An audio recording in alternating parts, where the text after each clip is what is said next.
Boy dadam Namrat dadam. Avtori Robert Kiyosaki, Sharon Lester. Bu kitobni men butun dunyodagi bolalarning eng muhim o'qituvchilari bo'lgan ota-onalarga bag'ishlayman. Namratlar va o'tiralliqlar pul tepish uchun ishlaydi. Boylar pulni o'zlari uchun xizmat qildiradi. Havo ochiq shanba kuni tushdan burun men Namrat dadamning usuliga tubdan o'xshamaydigan o'rganish usulini qabul qildim. Tal shu daqiqalarda ikki dadamning mening o'rganishimni orzu qiladiganligini, meni tadqiq qilishga ilhomlantiradiganligini, lekin meni tadqiq qilishga undagan narsalarning mazmuni o'xshamaydiganligini his qildim. Oliy tarbiya ko'rgan dadam menga o'zining usuli bo'yicha ish qilishimni tavsiya qiladi. Har doim Balam, tirishib o'rganib, yaxshi natijalarni qo'lga keltirgin. Shunda qilsanglar shirkatdan muqim xizmat topa olaysan, maoshingmi yuqori bo'ladi, deydi. Boy dadam bo'lsa mening pulning oylanish qonuniyatini tadqiq qilib, pul tepishimni umid qiladi. Boy dadamning yetaklashida men bu darslarni darsxonada emas, turmush qaynimida o'rgandim. Boy dadam birinchi darsni yana davomlashtirdi. Men sening soyitiga 10 tiyindan ishlaganingga qo'sig'oning ko'pginidan xushal bo'ldi. Agar ochig'lanmay xushallik bilan qabul qilgan bo'lsang, men sana qandoq pul tepishni o'rgatishga amalning yo'qligini uqtirib qo'ygan bo'lardi. Haqiqiy o'rganish zehn qo'yishga, ishtiyoq bilan qizg'in orzuga muhtoj. G'azab bo'lsa bularning ichidagi bir muhim tarkib. Chunki ishtiyoq g'azab bilan qizg'inlikning birlashmasi emasmi? Pulga kelsak, nurg'un kishilar bahramon pul tepishni umid qiladi. Ularni pul tepish ishtiyoqi yo'q desimi bo'ladi. Shunga faqat pulsizlikdan dakki-dukkida qoladi. Bu ularning tuvan maoshli xizmatni qabul qilganligining sababimi? deb so'rdim. Shundoq. Mening xizmatchilarimning maoshi ekinzorlikdagi va hukumatdagi xizmatchilarning maoshidan tuvan bo'lg'ashqa kishilar meni eksploatatsiya qiladi deyishidi. Men ularni emas, ular o'z-o'zini eksploatatsiya qilyotidi deb javob beraman. Bu qandoq gap? Biroq siz ularga ko'proq haq berishni o'ylab boqmadingizmi? so'rdim. Hojat yo'q. Ko'proq pul bergan taqdirda masalani hal qilib bo'lmaydi bolam. Masalan, dadangni epesaq. Dadangning topidig'ini ko'p, lekin doim qarzga bo'g'ilib yuradi. Nurg'un kishilarni epesaq, ular qanchalik ko'p ish haqi bersa, shuncha ko'p qarzga bo'g'iladi. Qiziq, bu sizning soyitiga 10 tiyin berganligingizning sababimi? Ya'ni bu darsning birinchi qismimi? To'g'ri. Qara. Dadang oliy maktabda o'qigan, nihoyat yaxshi tarbiya olgan. Shunga maoshi yuqori xizmatga erishgan. U haqiqatan hammaga erishdi. Lekin uning put-qo'lini pul tushab qo'ydi. Chunki u maktabda pulga oid bilimni o'rganib boqmaganda. Eng chong masala shuki, u xizmatning pul ekanligiga shaksiz ishonadi. Nima? Siz bunda qaramamsiz? Albatta unda qaramayman. Agar sen pul uchun xizmat qilmoqchi bo'lsang, berib maktabda o'qigan. Maktab mushundaq ishni o'rgatadigan eng yaxshi joy. Ammo pulni o'zing uchun qanday xizmat qildirishni o'ylasang, buni mendan o'rgan. Lekin avval o'rganishni o'ylashing kerak. Hamma odam o'rganishni o'ylaydiganda balki, so'rdim. Yo'q. Pul uchun xizmat qilish nihoyat o'ng'ay. Bo'libmi, sen pul to'g'risida eg'iz ichib, tunji qitim qo'qish his qilganingda, pul uchun xizmat qilishni o'rganish texmo osonga tushadi. Lekin pulni o'zing uchun xizmat qildirishni o'rganish haqiqatan tas. Men tushunmadim, dedim men qo'shimimni turib. Oldirma. Bilishing kerakki, bular qo'rqinchoqlikdan keladi. Nurg'un kishilar xizmatidan ayrilib kelishdan, chiqimlarni ko'tarolmay kelishdan, yetarlik pul topolmay osh qilishdan qo'rqib, muqim xizmat qilishini umid qiladi. Muqim xizmat uchun ma'lum kasbni o'rganish kerak yoki ovqat qilish kerak. Pul uchun jonni tikib xizmat qilish kerak. Shunga nurg'un kishilar pulning quliga aylanib kelib, orqadan barliq g'azab nafratini xo'jayiniga yondirib etadi. Pulni o'zimiz uchun xizmat qildirishni o'rganish buningga tubdan o'xshamaydigan darsmi? Shundoq, dedi boydada. Mutlaq o'xshamaydi. Biz undamay o'ltirdik. Do'stlarimizning yangi bir mazgillik kaltak top musobaqasini boshlaydigan vaqti bo'lib qolgan edi. Lekin nemishqikin hozir bir soatda 10 tiyinlik xizmatni xushallik bilan qabul qilish qaroriga kelgan edi. Men savodoshlarim maktabda o'rganamagan ba'zi narsalarni o'rganib olganligimni his qildim. Tayyorlanib bo'ldingmi? Men kulimsirdim. Men o'zimning va'dasiga amal qilib, sana kelgusini ko'zib qo'ydim. 9 yoshingda pul uchun xizmat qilish tajribasiga ega bo'lding bola. Sen oldingi oyni 50 yil takrorlab baqsang, ko'plagan kishilarning umrini qandoq o'tkazadiganligini bilib olaysan, dedi boydada. Tushundim. Men bilan ko'rish uchun 2 qitim saqlaganda qandoq hissiyatda bo'lgandi? Birinchi qitimda yolinib ishlash uchun, ikkinchi qitimda maoshni o'stirish uchunmi? Shundoqdi. Pul uchun xizmat qilishni tanlash nurg'un kishilarning turmush kechirish yo'li. Undaqda har qitim 3 soatlik xizmat oxirlashgandan keyin Martin xonim qo'limizga 30 tiyinni tutqizganda siz qandoq o'ylagan? Meningcha bu pul oz. Hech nima bermadim desammi bo'ladi. Bu kishini umidsizlantirdi. Bu nurg'un yollanma xodimlarning ish haqi talonini olgan chog'idagi hissiyotiga o'xshaydi. Uningdan boshqa yana boj va qisman turlarni maoshdan tutib olamiz. Oz degandimi sening oladiganing yanala 100%lik maosh. Efendim, ishchilar o'zining maoshini to'liq ololmaydi demoqchimisiz? Men hayron qilib so'radim. Albatta undaq emas. Hukumat avval bir qismini oladi. Bu dal bosh. Men kirim qilganda bosh to'lishing kerak. İstemal qilgan chaqdimi bosh to'lishing lozim. Pul omonat qo'ygandimi, o'lgan chig'andimi shundoq. Hukumat nemishqa bundoq qiladigan-da? Boydadam undimidi. Men buni uning o'z so'ziga qo'shiq sanmay, quloq silib anglashimni umid qilgani deb paras qildim. Shuning bilan menmi undimidim. Demisimi, men boshqa oid gaplarni anglashni xolamaydim. Men dadamning doim bojning yuqorligidan qoqshaydiganligini bilardim. Lekin buningga amal yo'q edi. Bu turmushning uni oldiga ishtirganimi-ya? Boy dadam o'rindig'ini tavirtib menga qaradi. Rostla meningdan o'rganishga tayyorlik qilib qo'ydingmi? Ha, bolam. Men osta beshimni langishdim. Shuni deb qo'yishim kerak. Boshda o'rganadigan narsalar xilili ko'p.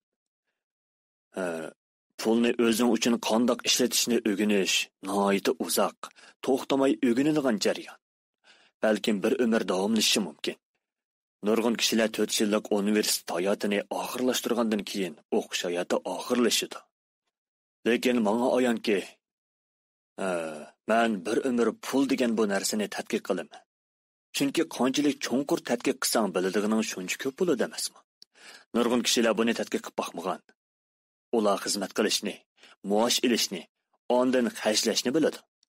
Ammo nemishqa pulning quliga aylanib qolganligini bilmaydi, tushunmaydi. Shunga pul ko'p bo'lsa masalani hal qilib bo'ladi deb qaraydi. Hech kim bu masalaning moliya bilimining yetarsiz bo'lishida ishkanligini his qilmaydi. Mana bu ulardagi kamchilik.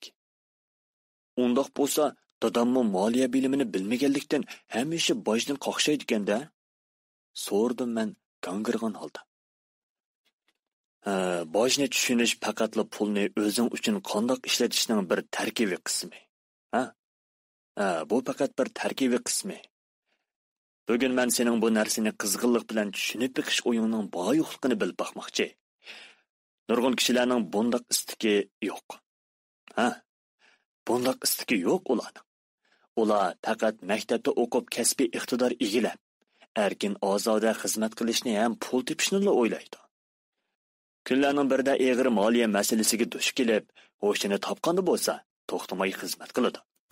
Mana bu faqat pul uchun xizmat qilishni bilib, pulni o'zi uchun qanday xizmat qildirishni bilmaslikning badili. Qandoq? O'rganishga ishtiyoqing bormi yo'q? Men beshimni lingishdim. Yaxshi. Yaxshi. Ha, berib xizmatini qilgin. Bu ketim sana haq bermayman. Nima? Men cho'chib ketdim. Angla, hech nima bermayman. Har shanba kuni 3 soat ishlaysan. Lekin bu ketim soatiga 10 tiyin beradigan ish yo'qmi? Sen pul uchun xizmat qilmaydiganligini aytgan emasmidi? Shunga, sana hech nima bermayman. Men qulog'imga ishonmayli qoldim. Men Mak bilan so'zlashib bo'ldim. U olliburun haqsiz ish qilishni boshlavatdi. Konservalarning ustidagi chang tozlarni tozalab etib, ondan yana qaytadan tizib qo'ysizlar. Yo'qsa chaqqon berib uning bilan birga ishla. Ha. Bu adolatsizlik-ku. Hech bo'lmasa ozroq haq berishingiz kerak-ku. Sen menga o'rganadiganligingni aytgan. Agar hozir o'rganmasang, cho'ng bo'lganda xuddi mehmonxona uyida o'tirgan ovu ishki ayol bilan er kishiga o'xshash pul uchun xizmat qilasan. Hatto mening ishdan bo'shtibatmasligimni umid qilasan yoki dadangga o'xshash pulni ko'p tepib turibmi, qarzga bo'g'ilib, ko'p pul tepishga tayinib masalani hal qiladigan odam bo'lib qolasan. Agar shunda qilishni xohlasang, sana soatiga 10 tiyin beraman. Bo'lmasa, boshqa cho'nglarga o'xshash bu yaning maoshi to'vankan deb istifa berib, boshqa xizmat topsangmi bo'ladi? Men yanili tushunmadim, apandim. Boydadam yana beshimga yenik urib turib dedi. Kallangni ishlat, hey. Kallangni ishlat, Robert. Agar obdan o'ylab baqsang, sana men boy bo'lishning fursatini berganligimga rahmat aytsan.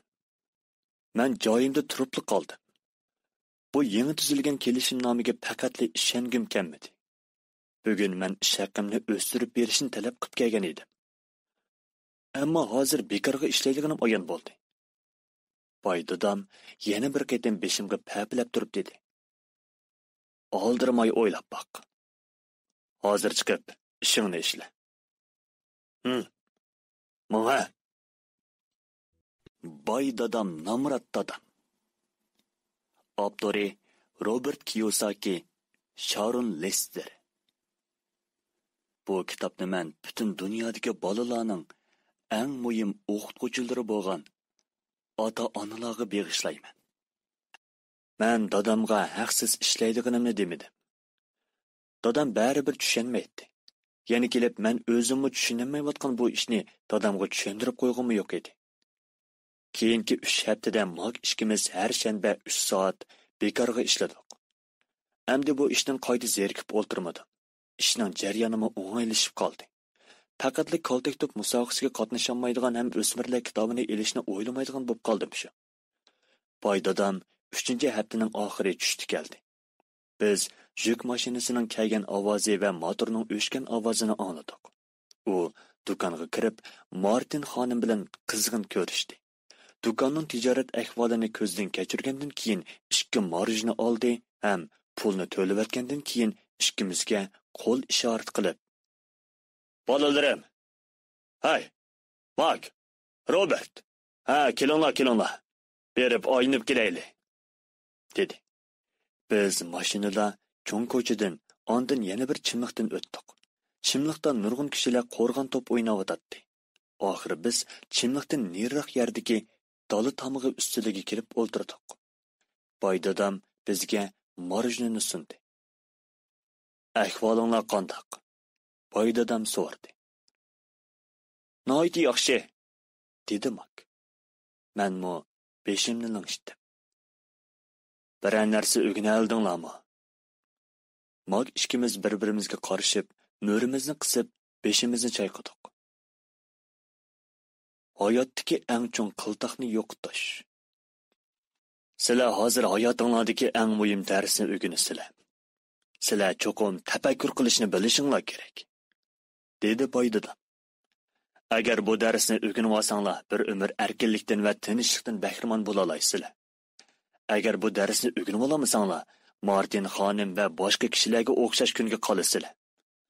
Ular ozg'ina pul uchun, ya'ni xizmatda bo'lishdek sun'iy bexatarlik tuyg'usi uchun 1 yildagi 3 haftalik orom olish kuni va 45 yil xizmat qilib erishadigan yashang'inlar puli uchun tirishib xizmat qiladi.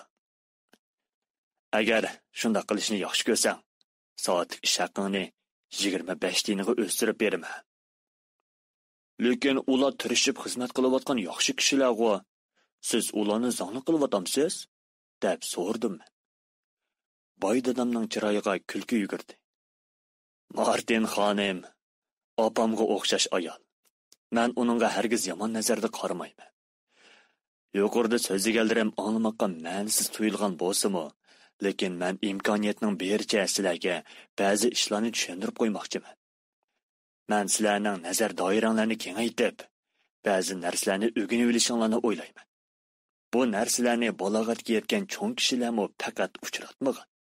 Chunki ularning nazar doirasi keng emas.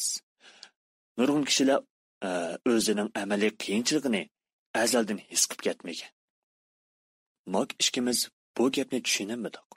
Lekin biz boy dadamning haqiqatan bizga ba'zi ishlarni tushuntirishga oldirayotganligini his qildik.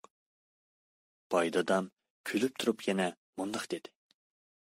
Soatinglarga 25 tiyin bosqandaq. Sizlar xushal bo'lamsizlar, ha? Men beshimni chayqadim. Undoq emas-ku? Amaliyotda soatiga 25 tiyin bizga nisbatan aytganda oz pul emas edi. Ma'qul. Soatinglarga $1 dan beray, ha? dedi boy dadam hayyorlik bilan kulib turib. Xushalliqimda yuragimning so'qishi tezlashib, beshimmi qayg'uli turdi. Tez ma'qulda, tez. Yuragim meni shundoq deyishga undimakdi edi. Lekin bu gaplarga ishonmadim. Shunga bir narsa demadim. Ma'qul, bir soatinglarga $2.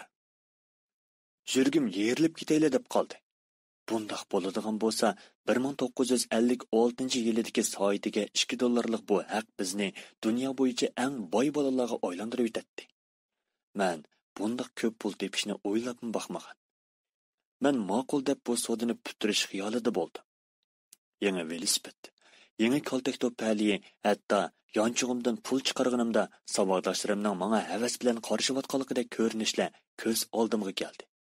Eng muhimi, Jim bilan uning do'stlari meni ikkinchi kambag'al deyamaydi. Lekin men nemishga eg'iz ochmaganimni bilmadim. Balkim hoshimni yo'qotib qo'ygan bo'lsam kerak. Lekin o'sha soatiga $2 ish haqiga chin dilimdan tashna edim. Marujni erib qo'limga oqdi. Marujni olliburun tugagan edi.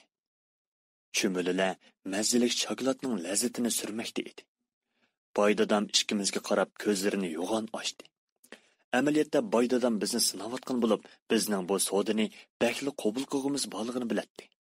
Boy dadam har qanday odamning ba'zi ojizligining bo'ladiganligini, yana har qanday odamda bir xil qudratlik, mustahkam, pul bilan setib olg'ili bo'lmaydigan ruhning borligini obdan biladi. U bu umrda nurg'un odamlarni sinagan.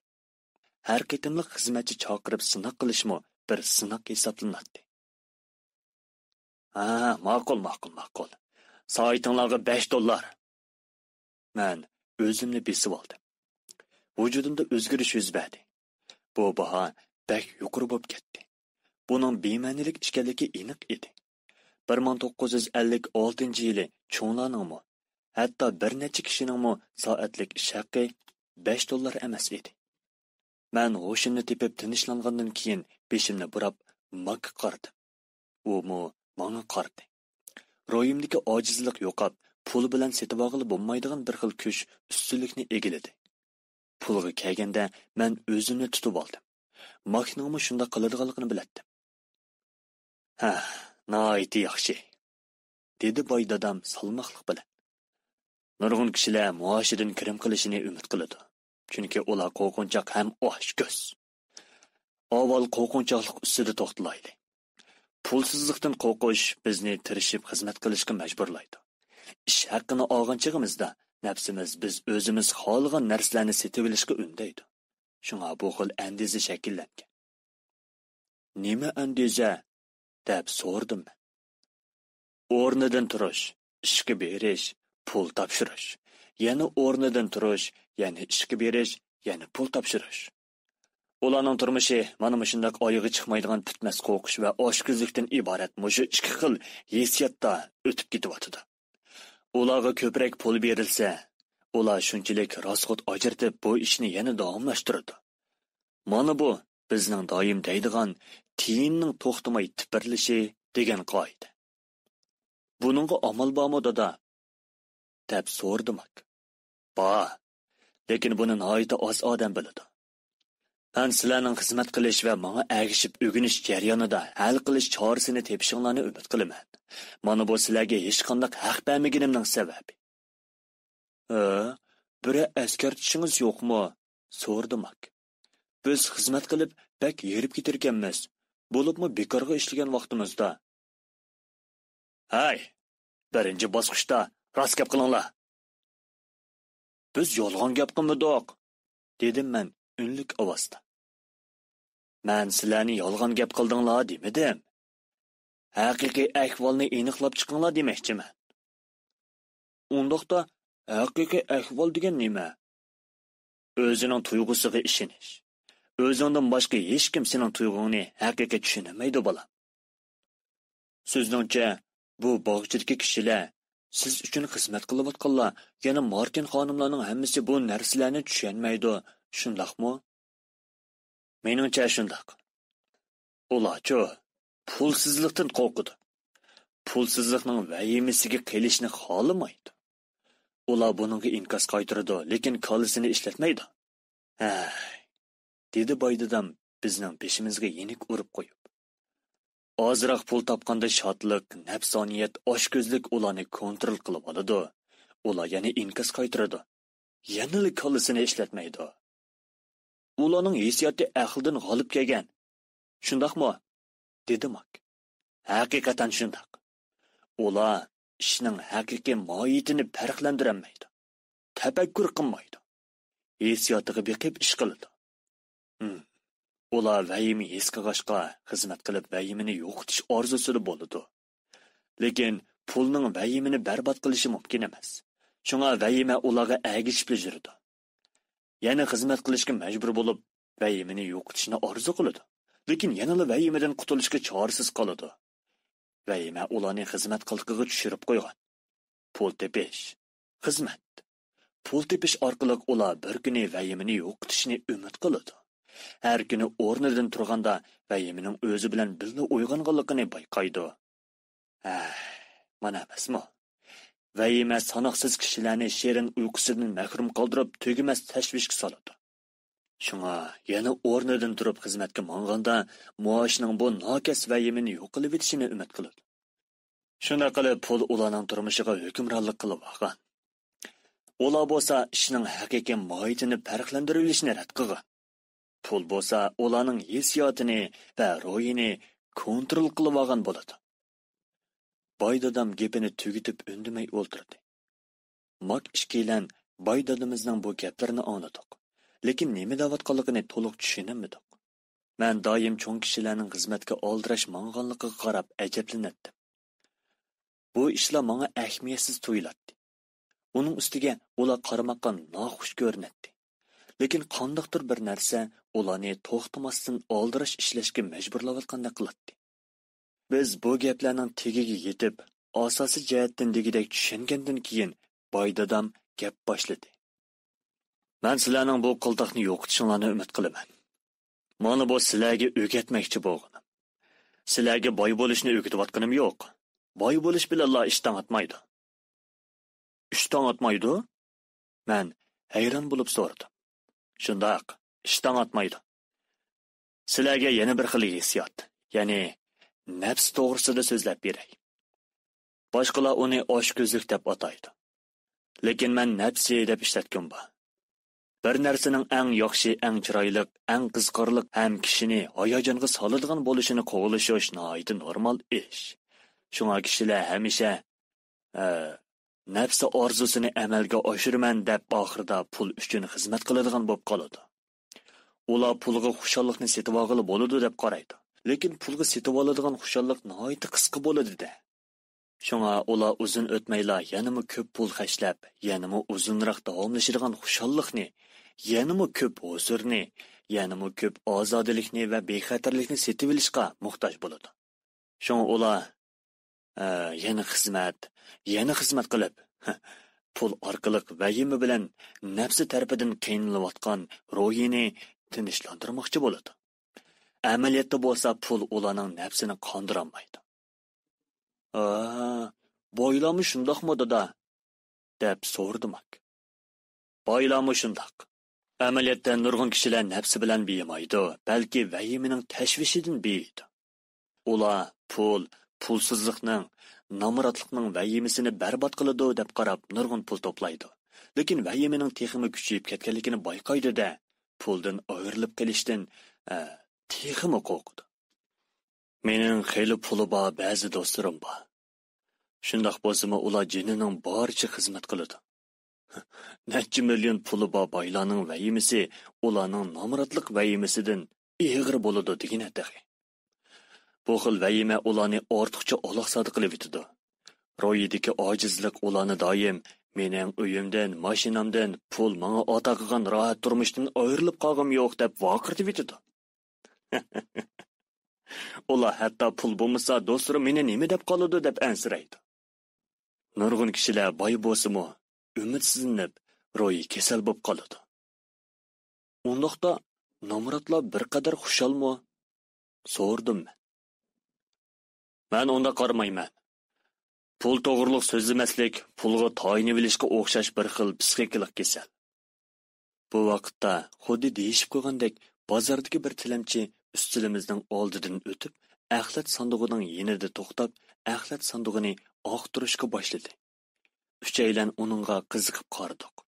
Boya uning borlig'ini bilmabdik. Boy dadam yonchug'idan $1 chiqarib, tilamchiga shart qildi. Tilamchi ko'rib tez kelib, pulni oldi va bilinar-bilinmas rahmat aytib, xushalligidan qin-qiniga sig'may ketib qoldi. Mening ko'p sondagi yollanma xizmatchilarim bilan u tilamchining hech qanday farqi yo'q, dedi boy dadam. Men nurg'un kishilarni uchratgan. Ular men pulga qiziqmayman degan. Ammo ular bir kunda 8 soat xizmat qilib to'xtamay qoqshab zerikidi. Agar ular pulga qiziqmagan bo'lsa, nimishga o'zi yoqtirmagan xizmatni qiladi. Bundaqlarning kesili boylikni shilib oladigan kishilarning kesilidan ig'ir bo'ladi. Boy dadamning oshu gaplarini anglayotgan vaqtimda dadamning men pulga qiziqmayman degan so'zlari kallamga necha qitim keldi. Dadam doim mushu gapni qiladi. Men mushu kasbni so'ygashga mushu xizmatni qilgan deydi u. Undaqda biz qanday qilishimiz kerak? So'rdim men. Pul uchun xizmat qilmasak, borliq vahima, oshkuzlikning hammasi yo'qolib ketguchi davomlashamda. U faqat vaqtni isrof qilish. Kishilar hissiyotga muhtoj. Hissiyot bizni rostchilikka yetaklaydi. Hissiyot harakat bilan kuchni bildiradi. Hissiyotingga haqiqiy muomala qilsang, o'zing yoqtirgan usul bilan kollangni ishlatalaysan va hissiyotingga boqolaysan. Shundoq emasmi? Lekin o'zing bilan dushmanlashmaskin kerak. Mak vaqirvatdi. Bu gaplarimdan ansirab ketma. Buning sana bir umr foydasi tegadi. O'zingning hissiyotini yaxshi kuzat. Oldirab ish boshlama.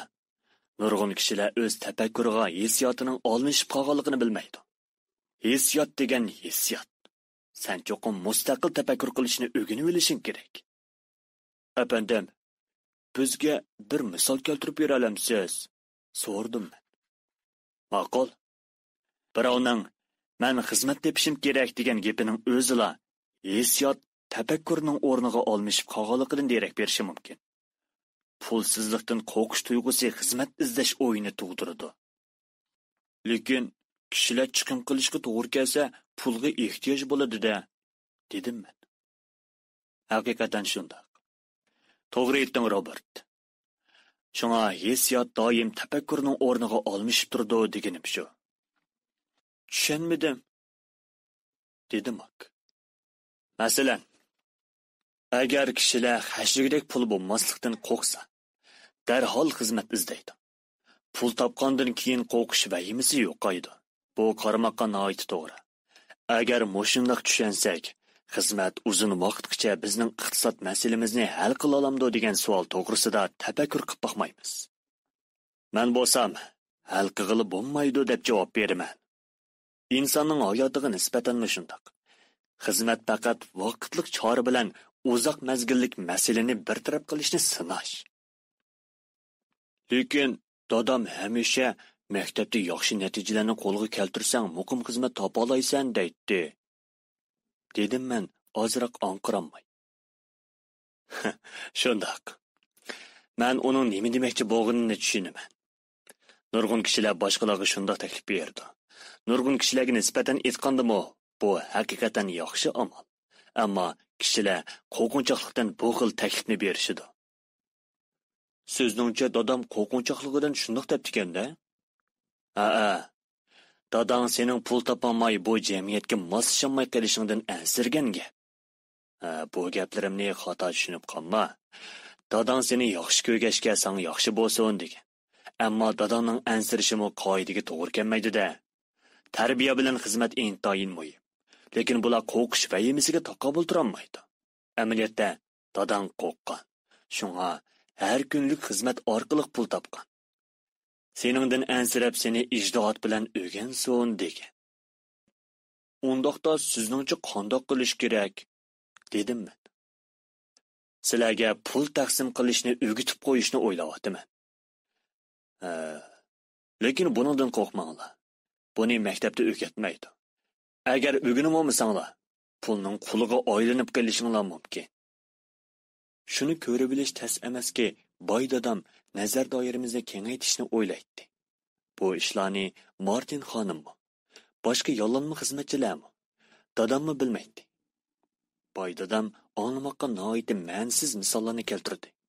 Lekin bu misollarni men umr bo'yi esimda chin saqlayman. Shu kuni mening nazar doiram kengayib, nurg'un kishilar duchor bo'layotgan qiltaqqa diqqat qilishga boshladi. Angla, biz hammamiz yollanma xizmatchi. Faqat darajamiz o'xshamaydi xolos. Men faqat sizlarning fursatdan foydalanib, qo'rqinchoqlik bilan nafsidan tarkiblangan qiltaqdan ehtiyot qilishinglarni umid qilaman. Qo'rqinchoqlik bilan nafsiga o'zingning yaxshi ko'radigan usuli bo'yicha baq. Qo'rqinchoqlik bilan nafsi seni kontrol qilib olsin. Mana bu mening sizlarga o'rgatmoqchi bo'lganim. Sizlarga qanday qilganda ko'plab pul tepishni o'rgatishga qiziqmayman. U masalani hal qilolmaydi. Agar qo'rqinchoqlik bilan nafsini kontrol qilmasanglar, pulinglar ko'p bo'lgan taqdirdami faqat yuqori maoshning quli bo'lib qolasizlar xolos. Undaqda qanday qilganda qiltoqni yo'qotalaymiz. Nomuratlik va moliya masalalarini keltirib chiqarg'uchi asosliq sabab qo'rqish bilan qo'rqoqlik. Hargiz iqtisodiy muhit, hukumat yoki boylar emas. Qo'rqinchoqlik bilan qo'rqoqlikni jismiga mujassamlamagan kishining patqoqdan chiqmigi ba'zi mushkul bo'ladi. Shunga oliy maktabda o'qib, oliy ma'rifni qabul qilishinglar kerak. Shundala men qiltoqdan pag'as bo'lishni sizlarga o'rgatib qo'ya olayman bolalarim. Boy dadam Namrat dadam. Avtori Robert Kiyosaki, Sharon Lester. Bu kitobni men butun dunyodagi bolalarning eng muhim o'qituvchilari bo'lgan ota-onalarga bag'ishlayman. Tepishmoq bora-bora oshkora bo'lishga boshladi. Dadam oliy tarbiya ko'rgan. Kasbga nihoyat pishiq. Lekin maktab uningga naq pul bilan qo'rqinchoqlikni qanday bir taraf qilishni o'rgatmagan. Men ikki dadamdan o'xshash bo'lmagan, lekin hammasi o'xshashli muhim ishlarni o'rganib oldim. Dada, siz pul yo'qlikdan ansirash to'g'risida so'zladingiz. Undaqda pulga bo'lgan nafsi ideyimizga qanday ta'sir qiladi? So'rdim. Men yuqori maosh bilan sizlarni jalb qilganda, sizlar qanday hissiyatda bo'lgan? Nafsinglarning kuchayib ketganligini sezdinglarmi? Biz beshimizni langishdik. Lekin sizlar hisiyotinglarga bosh egmidinglar. Faqat qarorni kechiktirdinglar. Bu intayin muhim. Bizda hamisha qo'rqish va oshko'zlik mavjud bo'lib turadi. Hozirdan boshlab sizlar uchun eng muhimi bu hissiyot bilan o'zinglarning uzoq mezgillik manfaatinglar uchun foyda qo'g'lishish. Hargiz hissiyotinglar ideyanglarni kontrol qilib olmasinchimi? Nurg'un kishilar o'zidagi oshko'zlik bilan qo'rqinchoqlikni o'ziga moslashtirdi. Bu ilmsizlikning boshlanishi. Ilmsizlikning bu bek yomon. Chunki qo'rqish bilan oshko'zlik nurg'un kishilarning maosh yig'ishi, maoshning o'sishi, amgikini qo'g'dash jarayonida bo'ladi. Lekin bu xil hissiyot moslashtirish ideyasi turmushning oxiri nega bordiganligini so'rab qo'ymaydi. Bu xuddi harvikash bir tutam cho'pni eshakning eg'iziga purtib-atgan. Eshak bo'lsa, cho'pni yeyish uchun harvini jinining barcha so'rayotgan holatga o'xshaydi. Harvikash harvini nega opirishni obdan biladi. Eshak bo'lsa o'z xiyolini qo'g'lashidi. Lekin ikkinchi kuni eshak avvalgidekla harvini so'raydi. Chunki uning oldida yana bir tutam o'tchib qo'yilgan. Deginingizcha bo'lganda shu vaqtda kallamga kirib olgan oshu kaltak to'p pali, kamput va o'yinchoqlarni shu eshakning oldidagi o'tchib deyishga bo'ladi-kanda. To'g'ri. Cho'ng bo'lganda sening o'yinchoqlaring qimmatlaydi. Do'stlaringga cho'nqur ta'sir qiladigan narsalar mashina, qiyiq, dochi bo'lib qoladi. Boydadam kulib dedi. Qo'rqinchoqlik seni sirtqa ishtirib chiqarib etadi. Yana chillab aykirib oladi. Ishqilibchi qaymoqtirib to'salg'iga duchor qiladi. Mana bu qiltoq. Undaqda javobingiz nima? Qo'rqinchoqlik bilan nafsining kuchayishi bilimsizlikning ifodasi. Mana bu nurg'un pulli kishilarning nimishga doim tashvishlanganligining sababi. Pul, o'tchib, ya'ni xiyol. Agar eshak o'z abdini ko'rgan bo'lsa-edi, bu o'tchibni qo'g'lashmaslikni qoidadan obdan o'ylab boqqan bo'ladi. Boy dadam hayotning amaliyotda bilimsizlik bilan xiyoliy tuyg'uning o'tirsidagi bir maydon kurash ekanligini tushuntirib berdi. Boy dadam bir odam bilim bilan uchur izlashni to'xtatsa, uning bilimsizga aylanib qoladiganligini aytdi. Chunki kishilar o'zi bilan kurash qilishni to'xtatmaslik kerak edi. O'rganish orqali ishki hissiyotni echish yanala kollisini oshmaganlik bo'ladi. Dar haqiqat maktab intayin muhim joy. Maktabda sen bir xil texnika yoki kasb o'rganib, jamiyatga foydali odam bo'lib yetishib chiqsan. Har bir xil madaniyat o'qituvchi, doktor, injener, go'zal san'atchi, oshpaz, savdogar, soqchi, o't o'chirish xodimlari, askar qatorliqlarga muhtoj. Mana bularning hammasiga muhtoj. Maktab mushu ixtisos egillarini tarbiyalab bergachga jamiyatimiz tez taraqqiy qiladi. Lekin ko'ngilsiz yeri nurg'un kishilarga nisbatan maktab bir boshlanish emas, oxirlashish nuqtasi bo'lib qoladi. Biz xeyli uzungacha jimjit o'ltirdik. Boy dadam yana kulib turardi. Men texi boy dadamning shu kundagi gaplarini to'liq tushunganim yo'q. Lekin boy dadamning bir ulug' ustoz ekanligini his qildim. Uning so'zlari toki men ma'nosini tushunguncha noyiti uzoq yilgacha quloq tuvimda jaranglab turdi. Bugun men ozroq rayimsizlik qildim. Lekin yo'li bilan qildim, dedi boy dadam. Men sizlarning bugungi suhbatimizni mangu esinglarda ching tutishinglarni, Martin xonim bilan heliqi eshakni ko'proq o'ylab turishinglarni umid qilaman. Nafsi bilan qo'rqinchoqlikning hayotinglardagi eng chong qiltiq ekanligini unutib qolmanglar. Agar bular ideyanglarni kontrol qilib olsa, bir umr vahima ichida yashaysizlar. Orzuyinglar uchun izlanmaysizlar. Buning o'zi bir azob. Pul uchun xizmat qilish, pulga xushallikni setib olg'ili bo'ladi deb qarashmi, o'xshashla azob hisoblanadi. Yarim kechada uyg'onib topshiradigan nurg'un hisobotni o'ylash bir xil qo'rqinchli turmush usuli. Shunday emasmi? Maoshning oz ko'pligiga bekab turmushni o'g'irlashtirish haqiqiy turmush emas. Bularning hammasi azob. Sizlarning bu qiltoqni yo'qotishinglarni umid qilaman. Agar mumkin bo'lsa, bu ishlarning o'z beshinglarga kelishiga yo'l qo'ymanglar. pulni turmushinglarga moslashtirmanglar, ha? Tuyuqsiz bir qo'rg'on to'p ustal ustiga tushdi. Boy dadam to'pni elib, kelgan yo'nalishga qaytirib otdi. Bilimsizlikning qo'rqinchoqlik va oshko'zlik bilan qandoq munosabati bor? So'rdim men. Pulga bo'lgan bilimsizlik mana shunda qo'rqinchoqlik bilan oshko'zlikning paydo bo'lishini keltirib chiqardi. Mundaq bir misol keltirib beray. Bir doktor ko'proq pul tepib, oilasidagilarni yaxshi beqish uchun davolash haqqini o'stirib yetibdi. Shuning bilan kishilar davolash uchun ko'p pul xarjlashga majbur bo'libdi. Bu ahvol nomurod kishilarning manfaatini og'ir darajada ziyonga uchratibdi. Doktor haqni o'stirgashga, advokatmi haqni o'stiribdi. Advokat o'stirgandan keyin maktabdagi o'qituvchilarmi haq o'stirishni o'ylabdi. Bu ishlar hukumatni ko'proq bosh elishga majbur qilibdi danglar. Bu holat mushundaq zanjirsimon davomlashi va uzoq o'tmayla boylar bilan kambag'allar o'rtasidagi farq ro'shanlashadi-da, qalaymaqonchilik boshlanadi. Farq ro'shanlashib chekiga yetganda jamiyat krizisga duch keladi. Amerikami shuningga o'xshash. Kishilar tarixning saviqini esida tutmag'ashqa, bu xil tarix qayta takrorlanadi. Biz faqat tarixiy voqealarning yuz bergan vaqti bilan nominla esimizda tutib, savoqlarni bo'lsa esimizda tutib olmaymiz. Bomi o'rlab ketamda? So'rdim men. Ma'rif tarbiyasi yuqori va hukumat boshqarishi yaxshi bo'lgan jamiyatda baho o'rlab ketmaydi. Baho o'rlashni keltirib chiqaradigan sabab bilimsizlikdan keladigan oshko'zlik bilan qo'rqinchoqlik hisoblanadi. Agar maktab o'quvchilarga pulga qanday qarashni o'rgatsa, jamiyat ma'murchilikqa to'lib narsa keraklarning bahosi arzon bo'ladi. Lekin maktab o'quvchilarga pul uchun xizmat qilishni o'rgatishga ko'ngil bo'ladi. Pulning kuchidan qanday foydalanishni va pulning kuchini taraqqiy qildirishni bo'lsa, o'rgatishga sal qaraydi. Lekin bizning savdo institutimiz bor-ku, so'rdim. Siz bizni savdo institutida o'qib, doktorlik unvoni ilishga ilhomlantirgan edingiz-ku.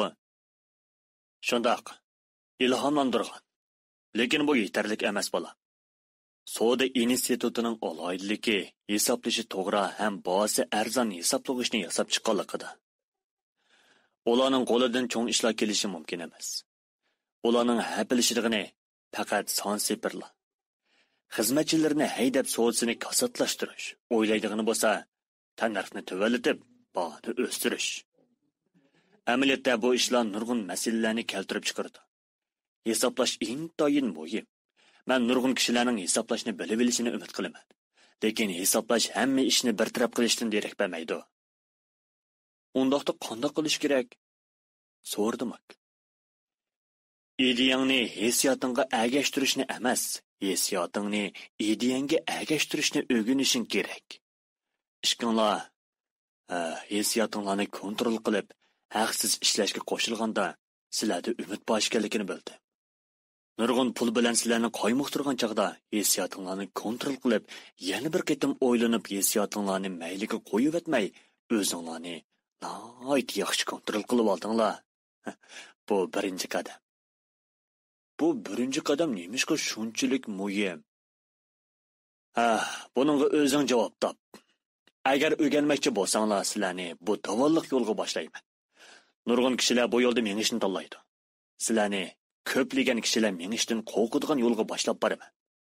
Menga agashsanglar, faqat pul uchun xizmat qilishni emas, pulni o'zinglar uchun qanday ishlatishning usullarini o'rgatib qo'yaman bolalarim. Shundaqmi? Biz sizga ishonib nimaga erishimiz? Sizga agishib o'rganishni xohlaymiz. Lekin biz nima o'rganalaymiz? So'rdim. Erkinlikni. Erkinlikni? Bu yo'lda qiyinchilik haqiqatan ko'pmi? Shundaq. Agar to'qoy davon deganimiz bizning qo'rqinchoqlik bilan oshko'zligimizdir. Qo'rqinchoqlik bizni oshko'zlikka, ojizlikka va kamchilikka boshlaydi.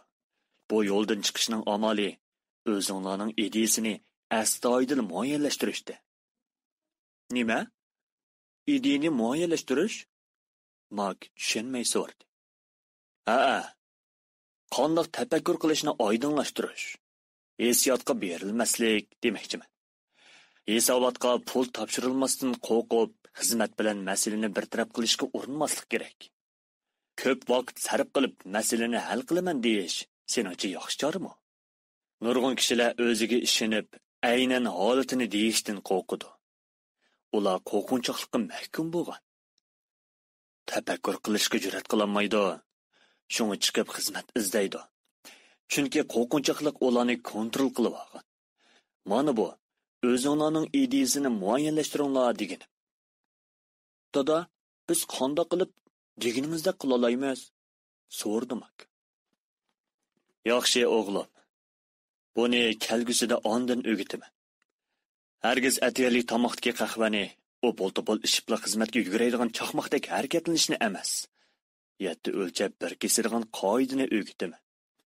Mening burun aytgan xizmat faqat uzun mazgillik masalani vaqtli hal qilishning bir xil chorasi degan gapimni esinglarda ching tutinglar. Nurg'un kishilarning qo'lisida qisqa mazgillik bir masala bor. U bo'lsa-mu oy oxiridagi hisobot. Shunga ular qo'rqinish his qiladi. Pul ularning turmushini kontrol qilib olgan yoki pul bilimsizligi bilan qo'rqish ularning turmushini kontrol qilib olgan desakmi bo'ladi. Shunga ular xuddi o'zining ota-onasiga o'xshash turmush kechirdi. Sahar turib pul topaman deb chiqib ketadi. Azaldan vaqt chiqarib, buningdan boshqa amal yo'qmi deb o'ylanib boqmaydi. Ularning ideyasini kollisi emas. Mana, hissiyotni kontrol qilib olgan. Shundoq. Siz bizga hissiyot bilan aql farosatning farqini deb beralamsiz? So'rdim. Albatta deb beraman. Men doim boshqalarning hammaylan cho'qim xizmat qilishi kerak. Boylar oldam chiqaq. Menga xizmat lozim. Yuqori maoshga erishim kerak. O'z maylingcha ish qilma. Men bu xizmatni yaxshi ko'raman, chunki bu muqim xizmat deganini anglayman.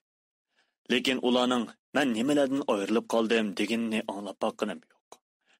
Bu so'z sening hissiyotingga tayinib ish qilmasligingga turtki bo'lib, sana tafsiliy o'ylanish vaqtini berdi. Men bu darsning haqiqatan intayin muhim dars ekanligini e'tirof qildim. Odamning qanday vaqtda o'zining aniq ideyasini isbotlamay, hissiyotini isbotlaydiganligini bilib oldim. Bu dars menga bir umr nafbadi. Bo'libmi cho'nqur muloyiza bilan so'zlamay, faqat inkosimga tayinib so'zlagan chig'imda ahamiyati zo'r bo'ldi. Biz bir kichik do'kondan o'tayotgan chig'imizda boy dadam ularning pul uchun xizmat qilayotganligini emas, pul yoritayotganligini tushundirib, boy dadam mak ishkilarning 5 yillik tanga pul qo'ygan chig'imizda pul yoritishni o'ylaganligimizni, bu o'yimizning amaliyotda boylarning o'yi bilan yaqin keladiganligini, masala ishimizning qonunliq, qonunsiz bo'lishida ekanligini, faqat hukumat bilan banka bu ishni hal qilsa qonunliq hisoblanadiganligini davomli tushundirdi. Boy dadam yana pul tepishning qonunliq va qonunsiz usullarini davomli so'zlab berdi. Boy dadam pulning sun'iy narsa ekanligini yechib berdi. Qo'rqinchoqlik bilan oshko'zlik tufaylidan kishilar xiyoliy tuyg'uning qo'ynida yetib pulni rost narsa deb tushunadi. Pul haqiqatan yasalgan narsa. Lekin kishilar pulga bo'lgan xiyoliy tuyg'u bilan bilimsizlik tufaylidan pul yoritishga jur'at qilolmaydi. Amaliyotda nurg'un kishilarning qarashicha bo'lganda eshakning o't cho'pining pulga qaraganda qimmati zo'r. Boy dadam Amerika pulining oltin birligi tuzumi vaqtida 1 Amerika dollari amaliyotda bir metal pul ekanligini so'zladi. Boy dadam bizning oltin pul birligini amaldan qoldirib, Amerika dollarini metal pul bilan naqlashtirish to'g'risidagi o'sak so'zlarni yo'q qilishga qiziqar ekan. Bolalarim, agar mushundaq ish rostli yuz berib qolsa, do'zaxning eshigi ochiladi degan gap. Chunki ular pulning haqiqiy boylik ekanligiga ishonadi. Buning foydasi bilan shirkat va hukumatning o'zlarining boshqa narsalarini o'rinlashtirib beradiganligiga ishonadi. Biz u kuni bu so'zlarning ma'nosini rostli tushunmadik. Nurg'un yillar o'tgandan keyin boy dadamning gaplari xeyli ko'p taraflarda rost bo'lib chiqdi. Boshqalar bayqamaganni bayqash. Boy dadam do'konning oldiga to'xtatib qo'ygan qora mashinasiga chiqib dedi. Davomli xizmat qilinglar bolalarim. Muashning ishini nihoyat tezla unutib ketsizlar. Bu sizlar uchun cho'nglarga qaraganda ko'p o'ng'ay. Davomli tafakkur qilib, badalsiz ishlasanglar, ko'p pul tepishning usulini nihoyat tezla bayqab ololaysizlar. Bu usul bilan topgan pulinglar men bergan puldan hechchasi ko'p bo'ladi degi. Sizlar boshqalar bayqamagan narsalarni bayqaysizlar. Fursat texi oldinglarda. Nurg'un kishilar pul bilan tinch turmushning halakchiligida bu xil fursatlarni bayqab ololmaydi. Shunga erishishligini cheklik bo'ladi. Har qitim fursatga yo'liqqanda nurg'un narsalarni o'rganib olsizlar, ham umringlarda davomli nurg'un fursatlarni bayqaysizlar. Fursat topganda sizlarga boshqa ishlarni o'rgatib qo'yaman. Bularni o'rganib bo'lgandan keyin turmushinglardagi eng chong qiltaqni yo'qitsizlarda qo'rqish his qilmaysizlar. Mana ishinglar. Amiz xo'sh. Mak ikkimiz nars keraklarimizni yig'ishtirib Martin xonim bilan xo'shlashdik. Biz bog'chaga kelib, yana shu o'rindiqda o'ltirdik. Bir necha soatgacha muloyiza qildik, o'ylandik. Ikkinchi haftasi maktabda biz yana mushu masalalarni muloyiza va tafakkur qildik. Keyingi 2 haftada haqsiz ishlagash oshundoq munozirani davomlashtirdik. Keyingi haftaning shanba kuni xizmat oxirlashganda men Martin xonim bilan xo'shashib etib, ko'zim kitob joyisidagi bolalar o'qishligiga tushdi. Har shanba kuni 30 tiyinni olmay kitob setib ololmaydigan bo'lib qolgandi. Xo'shashayotgan chog'da Martin xonim bizga xo'sh deb bo'lib, burun men diqqat qilmagan bir ishni qildi. Amaliyotda men burun uning mushunda qilganini ko'rgan, lekin toza diqqat qilmagandi. Martin xonim bir o'smirlar kitobining muqovasini yirtib, 2 parcha qilib etdi. Ustunki parchasini ep qolgandan keyin yana bir parchasini beg'ir rangli kitob ishkoviga tashlab etdi. Men nemishqa unda qilganligini so'raganda u: "Men setilmagan koni kitoblarni bartaraf qilyapman. Kitob savdogari yangi kitob akaganda, men bu muqova parchasini uningga topshirib beraman. Bu setilmaganlikning isboti bo'ladi. Kitob savdogari 1 soatdan keyin keladi", dedi. 1 soatdan keyin kitob savdogari keldi. Men uningdan tashlab etgan bu o'smirlar o'qishlik kitoblarini bizga berishga ma'qul bo'ladigan bo'lmaydiganligini so'radi. U: "Agar sizlar bu do'kon uchun xizmat qilayotgan bo'lsanglar, ham bu kitoblarni sotmasga kafolat bersanglar, sizlarga berib etaman. Chatoq yo'q", deb javob berdi. Shunda qilib biz kelishim hosil qildik. Makning opsining yer osti uyi bor edi. Biz bu uyni tozalab, necha yuz kitobni yutkab akirdik. Shuning bilan o'smirlar kutubxonamiz tezla tijorat boshladi. Biz Makning kitob o'qishga noita omriq singlisini kutubxonani boshqarib berishga taklif qildik. Kutubxona o'quvchilar orom elishga qo'yib etilgan kuni ochiladi. Tijorat vaqti tushdan keyin soat 2:30 dan 4:30 gacha edi. Makning singlisi o'qirmanlardan 10 tiyin haq oladi. O'qirmanlar asosan qo'shnilarning bolalari bo'lib, 2 soat kitob ko'rib bo'ldi qiladi. Bir o'qirmanga 10 tiyin haq favqulodda arzon bo'lib, 2 soatda 5-6 kitob ko'rib bo'lalaydi. O'qirmanlar kutubxonadan chiqqanda Makning singlisi tekshirishga mas'ul bo'lib, ularning kitobni ep ketmasligiga kafolat qiladi. U yana kitoblarni obdan boshqarishga, kelgan o'qirmanlarning sonini, ismini va talablarini xotirlashga mas'ul edi. Mak ikkimiz 3 oyda o'tir hisob bilan haftasiga $9,5 kirim qildik. Makning singlisiga haftada $1 ish haqi berdik. Uningdan boshqa uning haqsiz kitob ko'rishiga ruxsat qildik. U kitob o'qishga, bakli omriq bo'g'ishga nurg'un kitoblarni ko'rib bo'ldi. Mak ikkimiz har shanba kuni o'xshashlar do'konga berib xizmat qildik. Har qaysi do'konlardan setilmagan o'smirlar o'qishga kitoblarni yig'dik. Biz kitob savdogariga bergan va'dimizga amal qilib, birmi kitobni sotmadik. Kitob ko'nrab kesib ko'ydirib etdik. Biz bir tarmoq kutubxona etishga urindik. Lekin Makning singlisiga o'xshash ishonchli boshqaruvchi xodimni faqatla topolmadik. Shundaq. Biz kichik turiblar yaxshi xizmatchi tepishning tez ekanligini his qilgan edik. Kutubxona tijorat boshlab 3 oydan keyin jidal chiqdi. Yaqin atrofdagi bir kichik lo'kchakning sodimizga ko'z tushdi. Makning dadisi bizga kutubxonani taqashni tavsiya qildi. Shuning bilan bizning o'smirlar o'qishga kitoblari sodimiz mana shunday oxirlashdi. Birga do'kondagi xizmatimizmi to'xtatildi. Nemili bo'lsin, boy dadam nihoyatda xushal bo'ldi. Endi u bizga yangi narsa o'rgatdi. Birinchi darsni mushundoq yaxshi o'zlashtirganligimizdan boy dadam nihoyat xushal bo'ldi. Biz pulni o'zimiz uchun qanday xizmat qildirishni o'rganib bo'lgan edik.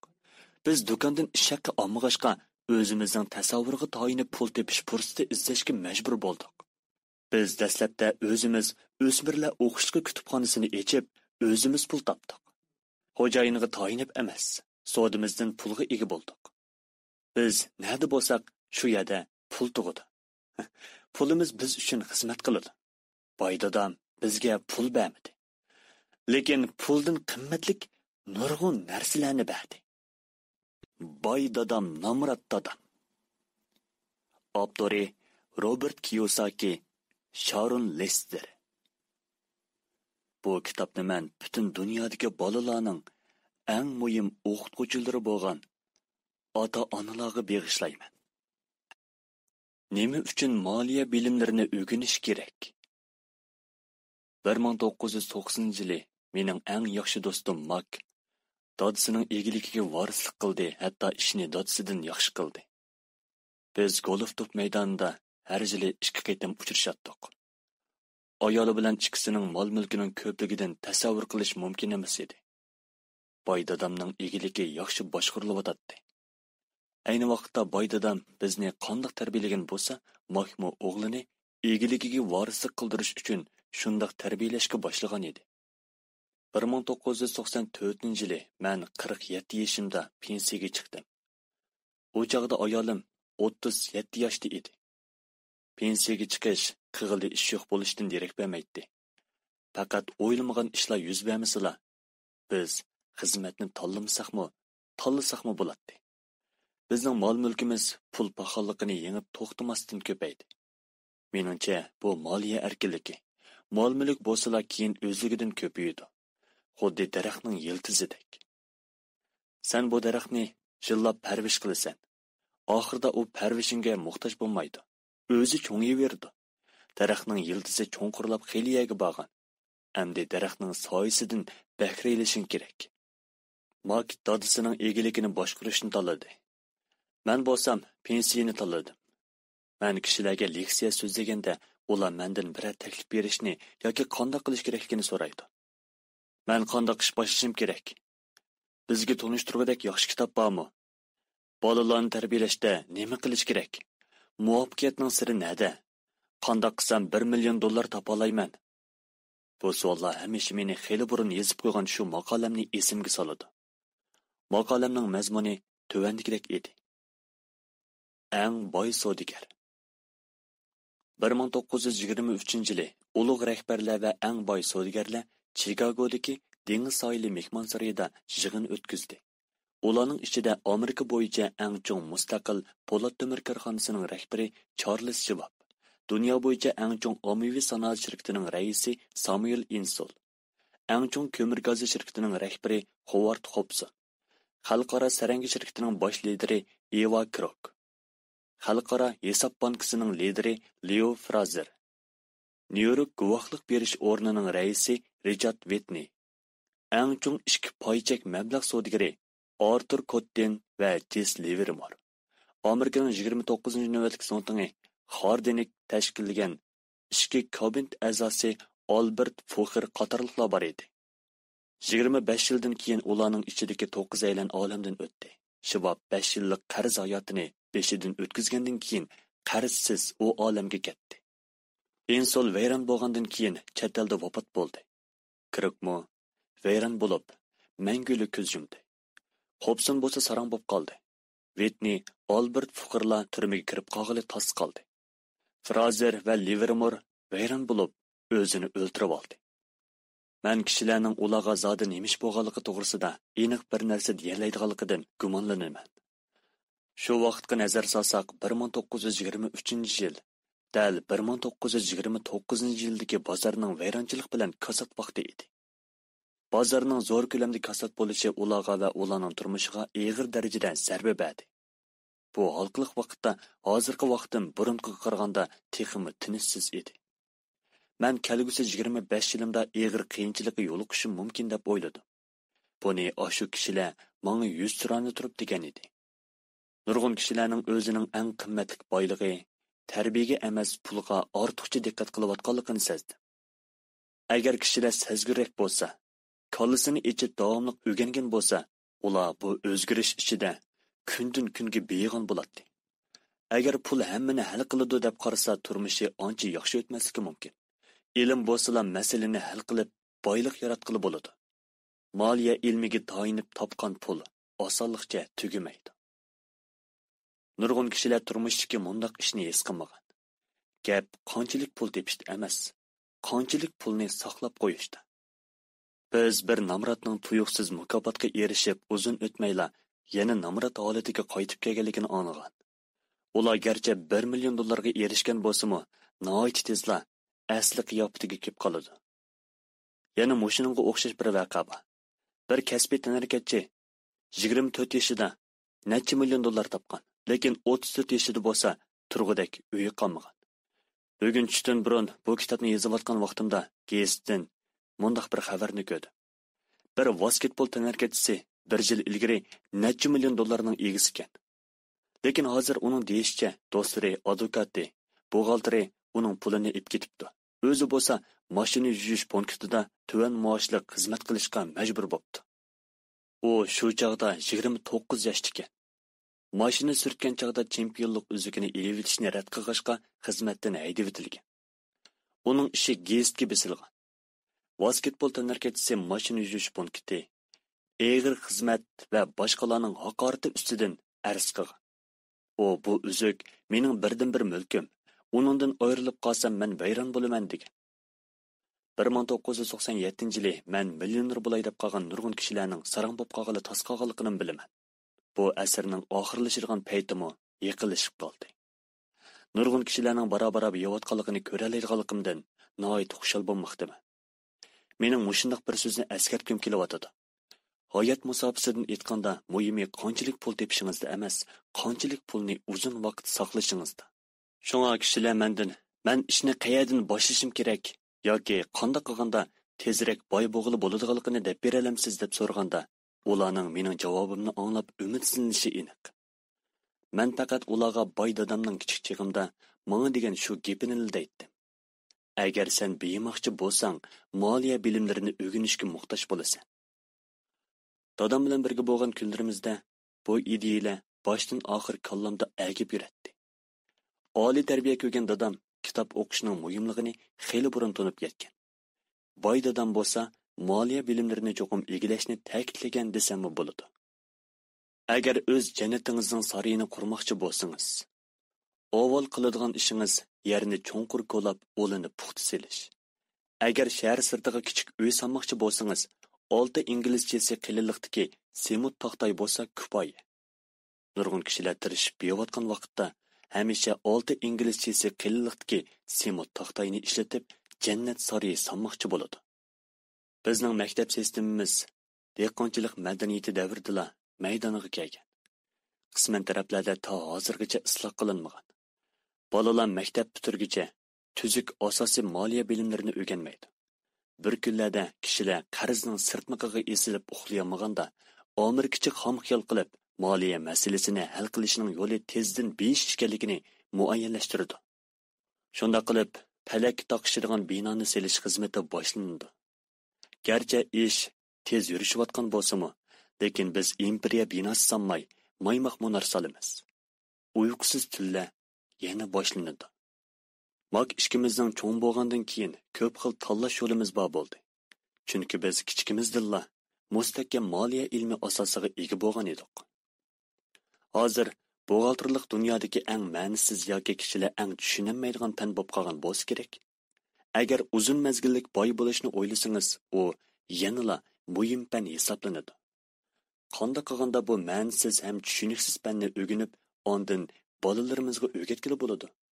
Buning javobi uni oddiylashtirib yoki sxemlashtirib o'rgatish. Boy dadam mak ishkimiz uchun puxta moliya bilimi asosi bergan. U vaqtda biz texnik kichik bo'g'ishqa bir xil oddiy usulni qo'llanib o'rgatgan.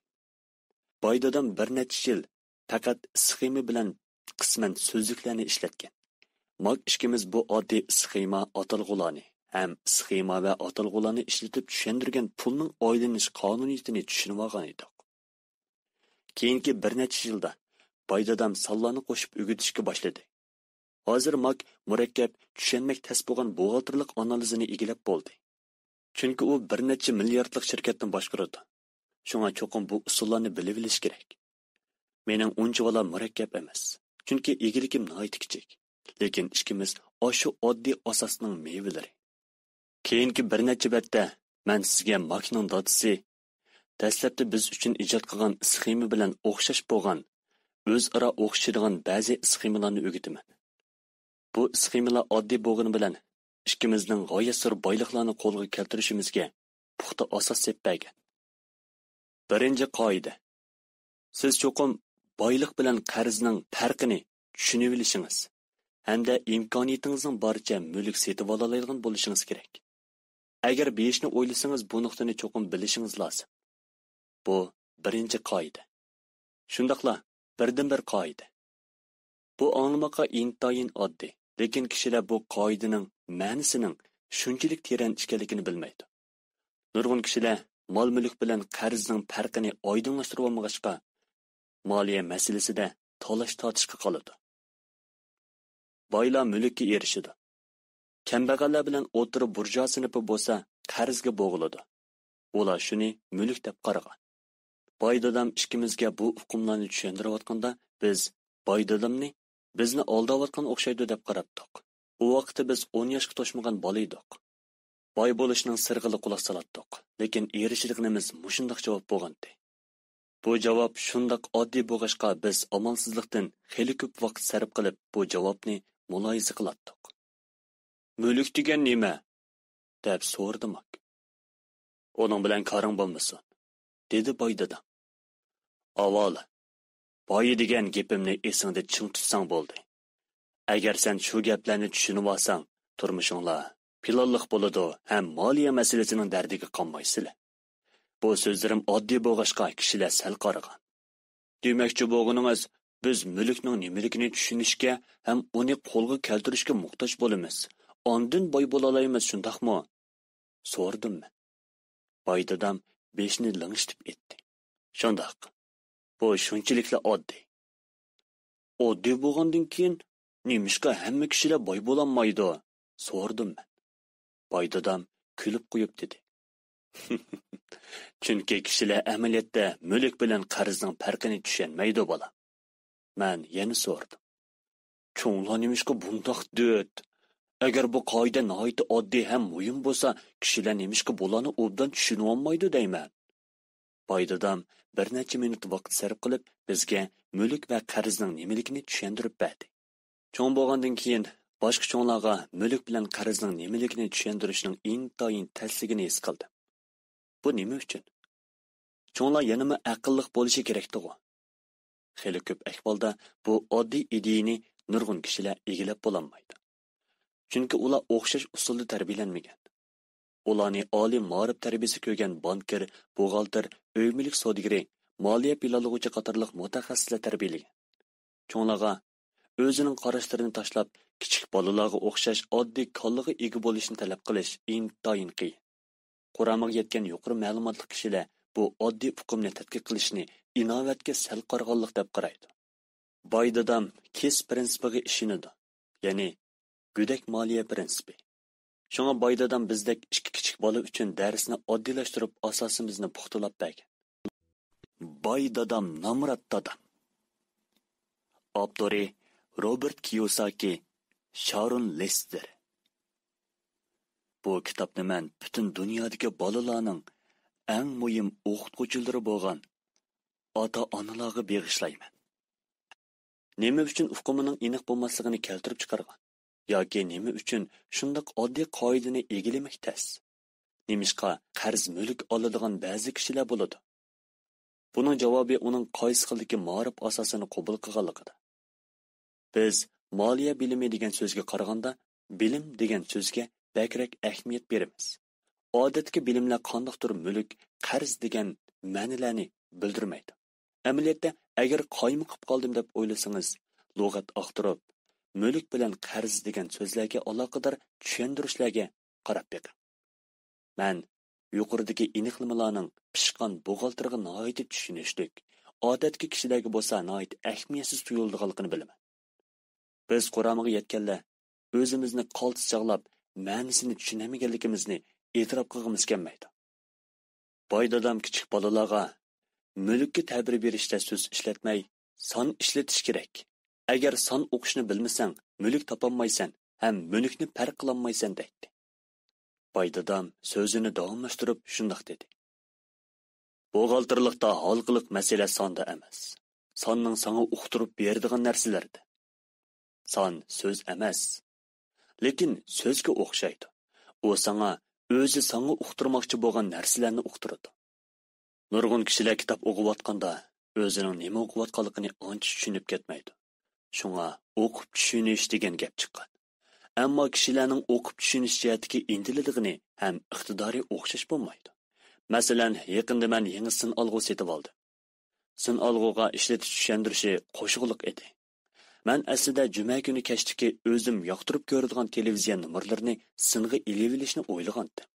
Lekin bu tushuntirishni ko'rib sarang bo'layli deb qoldim. Hatto turmushimda sin olg'uni qandoq ishlatishdan o'ta murakkab ish yo'qdek his qilib qoldim. Gaplarning hammasini o'qiy olayman, ammo so'zlarni birlashtirsam nima deyotganligini tushunmayman. O'qishda eshak deb qo'yib, tushunishda ish deb tushunadiganman. Bu nurg'un kishilarning moliya iboralariga bo'lgan tushunishga o'xshaydi. Agar biymoqchi bo'lsang, sonlarni o'qishni ham tushunishni bilishing kerak. Bu gaplarni men boy dadamning eg'izidan ming qitimlab anglaydim. Davomliq deydigan so'zlarning ichida yana bu gapim bor edi. Boylar mulkka ega bo'ladi. O'tiraliqlar bilan nomratlar qarzga. Tövendikisi mol-mulk bilan qarzni ayirishning usuli. Nurg'un buxgalterlar bilan kasbiy moliya xodimlari bu xil ta'bir berish usuliga qo'shilmaydi. Lekin bu oddiy siziqlar biz ikki bolaning mustahkam iqtisodiy asosimizni qurishning muqaddimasi. Boy dadam 10 yoshga to'shmagan ikki bolani tarbiyalash uchun har bir ishni imkoniyatning yetishicha siziqni ko'p ishlatish, yeziqni oz ishlatish orqali oddiylashtiradi.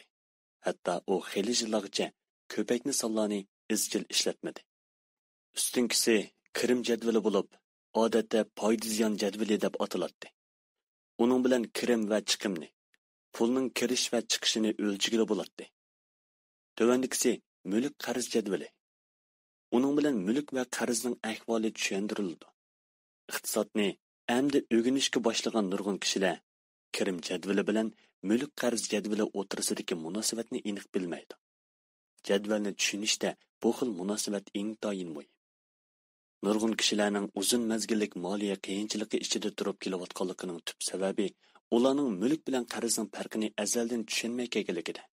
Xato tushunchani keltirib chiqaradigan sabab jadvalga aniqlama bergan chog'dagi ishlatilgan so'zliklarda.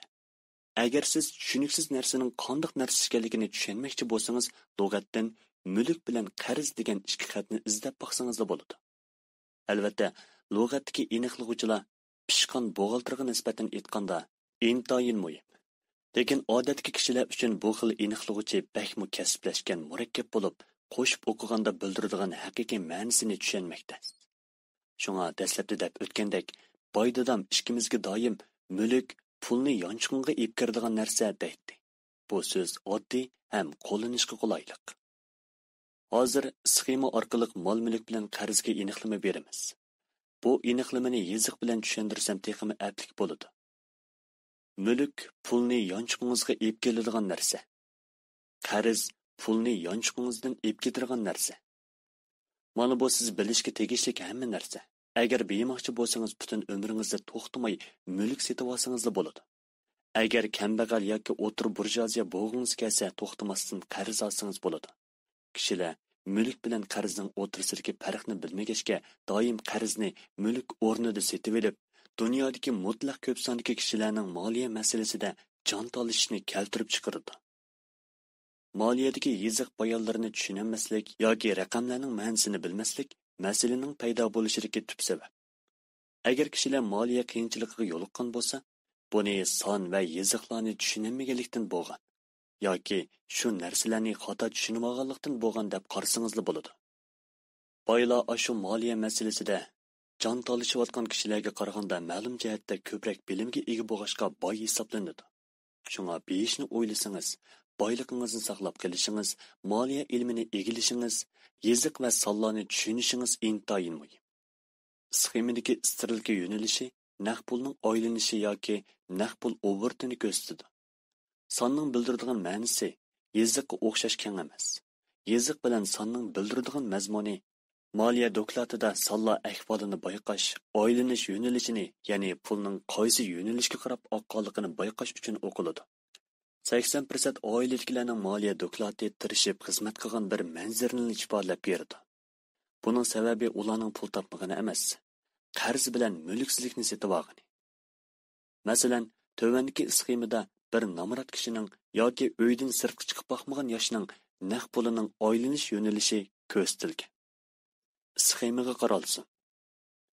Qarzning naq pul bo'yicha oylanishi. Endi bu sxemalar nihoyatda oddiy bo'lgani bilan, uningda har bir kishining ochliq, turalg'u, kiyim-kechak degandek turmush chiqimlari ko'rsatilgan. Tövandagisi o'tiraliqlarning naq pulining oylanish yo'nalish sxemasi. Tövandagisi bo'lsa, boylarning naq pullarining oylanish yo'nalish sxemasi. Sxemaga qaralsin. Sxemalarda namratlarning, o'tiraliqlarning, boylarning butun umrdagi naq pullarining oylanishi ko'rsatilgan. Naq pulning oylanishi bir odamning yonchug'idagi topgan pulini qandoq bir taraf qilish masalasini tushundirgan. Amerikadagi boylar bir ishga tutish qilganda pul hamma narsani hal qiladi degan bir xato qarashda bo'ladi. Nurg'un kishilar shunda qarashda bo'g'ashqa kishilar mendan qandoq qilganda tez beg'ili bo'ladi. Ishni qayerdan boshlash kerak deb so'raganda men doim xotirjamsizlanaman. Men yana doim kishilarning qarz bo'lib qoldim, pul topmasam bo'lmaydi deganini anglayman. Pulning ko'p bo'lishi hech qanday masalani hal qilolmaydi. Amaliyotda masalani texmi og'irlashtirib etadi. Pul bizning ojizligimizni oshkorlaydi. Bizning ilmsizligimizni yopolmaydi. Mana bu ba'zi kishilarning mirosga varislik qilish, maoshi o'sish, mukofotga erishish qatorliq tasodifiy ishlar bilan nurg'un pulga tez erishib kelishini, shundaqla bu boyligidan nihoyat tez ayrilib kelishining sababi. Hatto ba'zi kishilarning ahvoli mushu pulga erishishdan burungi ahvolidan texmi battar bo'lib ketadi. Pul faqat kallamizga naq pul obrda olmish sxemasining obrt ahvolini texmi aniq ro'shanlashtiradi. Agar naq pul obrda olmish sxemasidagi kirimni xajlavatsangiz, kirim oshirishni oxirlashtirish bilan birga chiqimingizni ko'paytirib olasiz.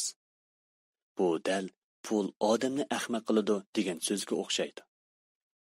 Maktabga berib ilm va kasbiy iqtidorni egallashning intayin muhim ekanligini men burunla degan.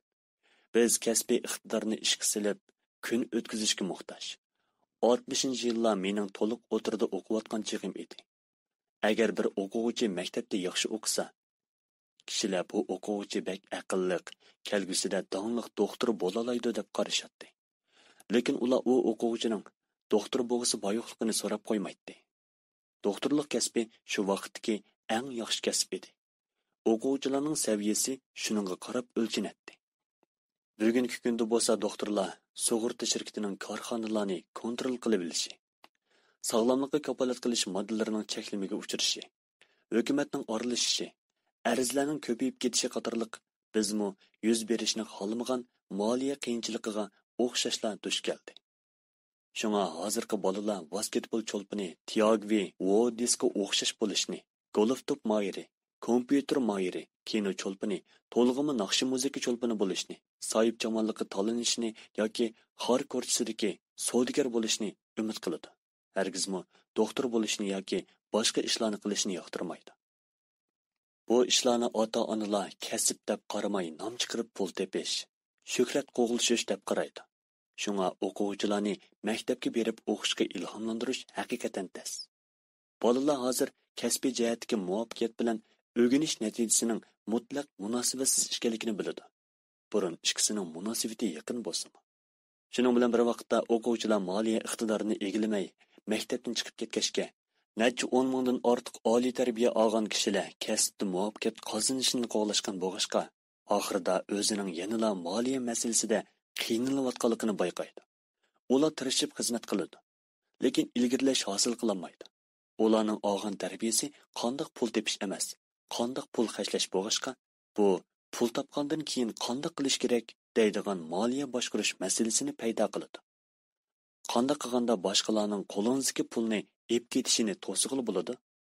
Siz bu pulga qanchalik vaqt ega bo'la olasiz? Pulni o'zingiz uchun qanday xizmat qildira olasiz?